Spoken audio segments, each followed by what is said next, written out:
এখন বাজে সকাল 6টা কি 6:30, আর আমরা কিন্তু বেরিয়ে পড়েছি ঘুরতে যাওয়ার জন্য। আর সাথে তো আছে, ভাইরা তো আছেই। আর আমরা চলে এসেছি কিন্তু সতীর ঘাট, এই জায়গাটার নাম হচ্ছে সতীর ঘাটে। আর তোমরা হয়তো দেখে বুঝতেই পারছো আজকে কিসের মেলা। আজকে হচ্ছে গদাধর স্নানের মেলা। তো এখানেই আমরা চলে এসেছি। তো আমরা দেবা আর আমি কিন্তু দুজনে স্নান করবো, আর বাকিরা কিন্তু স্নান করবে না। তো স্নান আমাদের কমপ্লিট, দেবা আর আমি স্নান করেছি, বাকিরা স্নান করেনি। তো এখন চলো একটু মন্দিরে পুজো দেওয়া যাক। তো স্নান যেহেতু করেছি, মন্দিরে তো পুজো দিতেই হবে।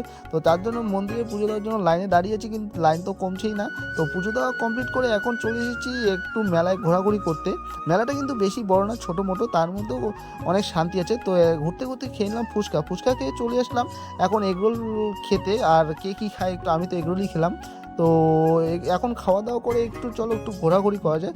ঘোরাঘুরি করে বাড়ি যাচ্ছিলাম আমি, কিন্তু দেবা ভাইয়ের শখ হলো যে একটু খেলা খেলবে, মানে 10 টাকায় 8টা ডিম জিতবে, তার জন্য এখানে দাঁড়িয়ে পড়লো।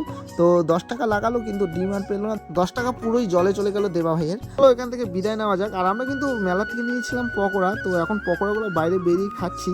তো পকোড়া খেয়ে কিন্তু এখন আমরা চলে যাবো বাড়ি। আর সবার পায়ে কিন্তু অবস্থা খুব খারাপ, যেহেতু প্রচণ্ড পরিমাণে ধুলো, আর এখানে বালি ভর্তি আর কি, ধুলো বালি ভর্তি। আর কি বিষ্ণু ভাই তো আর দেবা ভাই তো বাড়ি যেতেই চাচ্ছে না, এখানে আরো ঘুরতে যাচ্ছে।